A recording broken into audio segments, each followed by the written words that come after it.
வணக்கம் மக்களே, நான் Sathya. Welcome to Sathya's class. So இன்னைக்கு நம்ம என்ன டாபிக் பற்றி டிஸ்கஸ் பண்ண போகிறோம் அப்படின்னா யூஜி டிஆர்பி எக்ஸாம் பற்றின பேசிக் இன்ட்ரொடக்ஷன் என்ன அப்படிங்கிறத எக்ஸ்பிளைன் பண்ண போகிறேன்.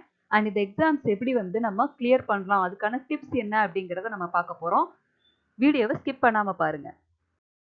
கவர்மெண்ட் ஜாப்க்கு போகணும் அப்படிங்கிறது எல்லாரோட மிகப்பெரிய கனவாக இருக்குது. அதுவும் டீச்சிங் ஜாப் அப்படிங்கிறது நிறைய பேரோட கனவாக இருக்குது. ஸோ அதுக்கான ஒரு ஆப்பர்ச்சுனிட்டியை தான் டிஆர்பி நமக்கு இயர் பை இயர் கொடுத்துட்ருக்காங்க. ஸோ இந்த டிஆர்பி பிளானரில் பார்த்தோம், ஆனுவல் பிளானரில் பார்த்தோம் அப்படின்னா யூஜி டிஆர்பிக்கான நோட்டிஃபிகேஷன் வரும் அப்படிங்கிறத மென்ஷன் பண்ணியிருக்காங்க. ஸோ நோட்டிஃபிகேஷன் வந்ததுக்கப்புறம் நான் படிச்சுக்கிறேன் அந்த மாதிரி மைண்ட் செட்டில் யாராவது இருந்தீங்க அப்படின்னா கண்டிப்பாக அது ஃபெயிலியரில் தான் போய் முடியும். நெகட்டிவாக சொல்கிறேன் அப்படின்னு நினைக்க வேண்டாம். ஏன்னா போர்ஷன்ஸ் நிறையவே இருக்குது. ஸோ அதை ஃபுல்லாக நம்ம கம்ப்ளீட் பண்ணுறதுக்கு நிறையவே டைம் தேவைப்படும். ஸோ அதனால அட்லீஸ்ட் ஒரு 6 மந்த்ஸ் உட்காந்து நம்ம ஒர்க் அவுட் பண்ணால் மட்டும்தான் இந்த யூஜிடிஆர்பி எக்ஸாம்ஸை கிளியர் பண்ணி அவங்க கொடுக்கக்கூடிய அந்த கட் ஆஃப் ரேஞ்சுக்குள்ளே நம்மளால் ஈஸியாக உள்ளே போக முடியும். ஸோ இது சிங்கிள் எக்ஸாம் தான், computer based exam, CBT based exams அப்படின்னு சொல்கிறாங்க. அண்ட் இதுக்கான எஜுகேஷனல் குவாலிஃபிகேஷன்ஸ் என்ன அப்படிங்கிறது நமக்கு ஆல்ரெடி தெரியும். யூஜி கோர்ஸ் ஏதாவது கம்ப்ளீட் பண்ணியிருக்கணும், அண்ட் தென் அதோடு சேர்த்து பிஎட் கம்ப்ளீட் பண்ணியிருக்கணும், அண்ட் டெட் எக்ஸாம் கிளியர் பண்ணியிருக்கணும். இந்த எலிஜிபிலிட்டி க்ரிட்டீரியாஸை நம்ம சாட்டிஸ்ஃபை பண்ணிட்டோம் அப்படின்னா நம்ம இந்த யூஜிடிஆர்பி எக்ஸாமுக்கு ஈஸியாக அப்ளை பண்ண முடியும். ஸோ ஃபிசிக்ஸை பொறுத்த வரைக்கும் டோட்டலாக 10 யூனிட்ஸ் நம்ம கண்டிப்பாக கவர் பண்ணி ஆகணும்.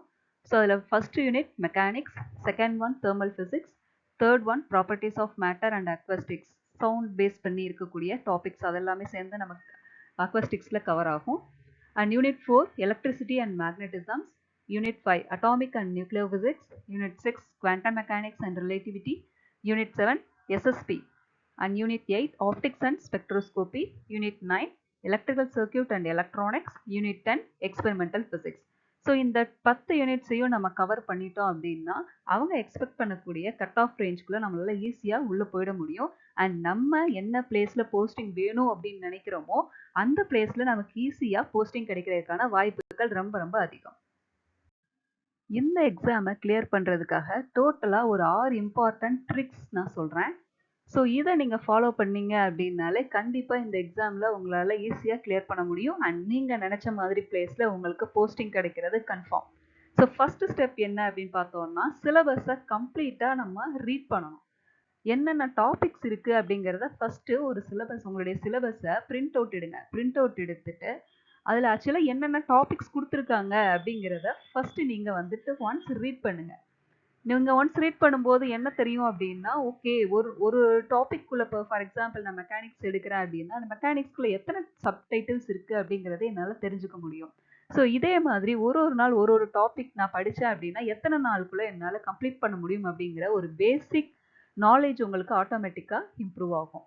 ஸோ ஃபஸ்ட்டு ஸ்டெப் என்ன அப்படின்னா சிலபஸை சிஸ்டமேட்டிக்காக நம்ம என்ன பண்ணணும், கண்டிப்பாக கம்ப்ளீட் பண்ணியே ஆகணும்.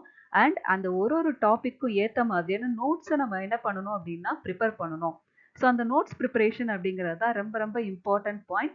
ஸோ அதை பேஸ் பண்ணி தான் நம்ம எந்த மாதிரியான நோட்ஸ் கிரியேட் பண்ணுறோமோ அதுக்கு ஏற்ற மாதிரி எக்ஸாமில் அவுட்புட் கிடைக்கும். ஸோ அடுத்த பாயிண்ட் என்ன அப்படின்னா ஃபண்டமெண்டல் கான்செப்டில் ரொம்ப ஸ்ட்ராங்கராக நம்ம இருக்கணும். பேசிக்ஸை ஃபுல்லாக நம்ம கண்டிப்பாக தரவு பண்ணி ஆகணும், நமக்கு வேறு ஆப்ஷனே கிடையாது.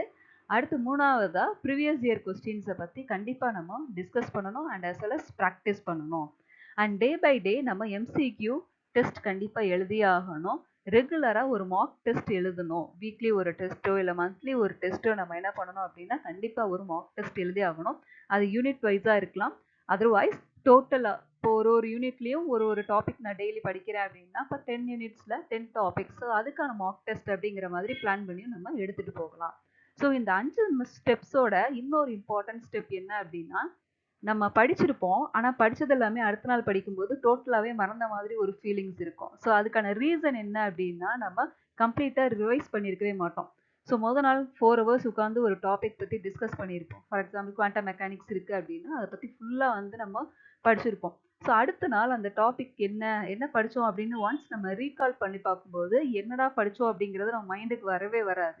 எல்லாமே டோட்டல் பிளாங்காக இருக்கும். ஸோ அப்போ நமக்கு என்ன ஆகும்னா ஆட்டோமேட்டிக்காக ஸ்ட்ரெஸ் வந்துடும்.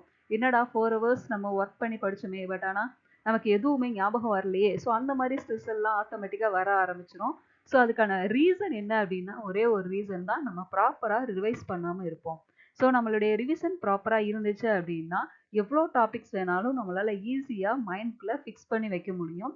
அண்ட் ரீகால் கண்டினியூஸாக பண்ணிகிட்டே இருக்கும்போது நம்மளுடைய எக்ஸாம் டைமிங்லேயும் அது ஈஸியாக நம்மளால் கெட் பண்ணி எடுத்து கொண்டு வர முடியும், ஞாபகப்படுத்தி கொண்டு வர முடியும். இல்லை அப்படின்னா அந்த இடத்துல நமக்கு ஆட்டோமேட்டிக்காக டைம் வேஸ்ட் ஆகும். ரிவைஸ் பண்ணாமல் ஜஸ்ட்டு நம்ம கோ த்ரூ மட்டும் பண்ணிட்டு போனோம் அப்படின்னா நம்ம ரிவைஸே பண்ணலை அப்படிங்கிற பட்சத்தில் நமக்கு எக்ஸாம் சென்டரில் போயிட்டு எந்த கொஸ்டின்ஸ்க்கும் ஆன்சர்ஸ் வந்துட்டு கண்டிப்பாக ஞாபகம் வராது. ஸோ மேலே சொன்ன இந்த 6 ஸ்டெப்ஸையும் நம்ம ப்ராப்பராக ஃபாலோ பண்ணிட்டோம் அப்படின்னா டெஃபினட்டாக நம்மளால் யூஜிடிஆர்பி எக்ஸாமை கிளியர் பண்ணி ஒரு டீச்சிங் போஸ்ட், அதுவும் நம்ம நினைக்கிற மாதிரியான ஒரு டீச்சிங் போஸ்ட், நம்ம நினைக்கிற பிளேஸில் நமக்கு ஏற்ற மாதிரியான ஒரு ஜாப் நம்மளால் ஈஸியாக கெட் பண்ண முடியும். ஸோ நீங்கள் கவர்மெண்ட் ஜாப் கெட் பண்ணுறதுக்காக நம்ம சேனல் ஒரு இம்பார்ட்டன்ட் பிளாட்ஃபார்மாக உங்களுக்கு அமைய போகுது. நம்ம சேனலில் கான்செப்ட் ஈஸியாக எக்ஸ்பிளைன் பண்ணிடுவோம். ஈவன் தமிழ் எக்ஸ்பிளனேஷன்ஸ் கூட அவைலபிள் தான். அண்ட் டாபிக் வைஸ் 10 யூனிட்ஸ் இருந்துச்சு இல்லையா? ஸோ அந்த 10 யூனிட்ஸுக்கும் நோட்ஸ் வந்துடும் நமக்கு. ஸோ இப்போ ஒரு டாபிக் எடுக்கிறோம், அந்த டாப்பிக்கான என்ன மாதிரியான கொஸ்டின்ஸ் கேட்குறதுக்கான சான்சஸ் இருக்குது, ஸோ அதையும் நம்ம டிஸ்கஸ் பண்ணிடலாம். அண்ட் எம்சிக்யூ ப்ராக்டிசஸ் வந்துட்டு இருக்கும். ஸோ ப்ரீவியஸ் இயர் கொஸ்டின்ஸ் எப்பவும் போல் நமக்கு வந்துடும். தென் வீக்லி டெஸ்ட் இருக்கும், ரிவிஷன் செஷன்ஸ் இருக்கும். ஸோ இது எல்லாமே நம்ம ப்ராப்பராக ஃபாலோ பண்ணிட்டோம் அப்படின்னா கண்டிப்பாக உங்களால் ஜாபை ஈஸியாக கெட் பண்ண முடியும். ஃபைனலாக உங்களோட ஹார்ட் ஒர்க், எங்களோட கைடன்ஸ் ரெண்டும் சேர்ந்துச்சு அப்படின்னா உங்களுக்கான ட்ரீம் ஜாப் கண்டிப்பாக உங்களுக்கு கிடைச்சே ஆகும். அதில் எந்த விதமான சேஞ்சஸுமே கிடையாது. ஸோ இதுக்காக நீங்கள் பண்ண வேண்டியது ஒரே ஒரு விஷயம்தான். நம்மளோட சேனலில் டெய்லி வீடியோஸ் அப்லோட் பண்ணுறோம். ஸோ அந்த வீடியோஸை நீங்கள் வாட்ச் பண்ணணும். ஸோ அதுக்கான நோட்ஸ் என்ன அப்படிங்கிறத நீங்கள் ரைட் பண்ணணும்.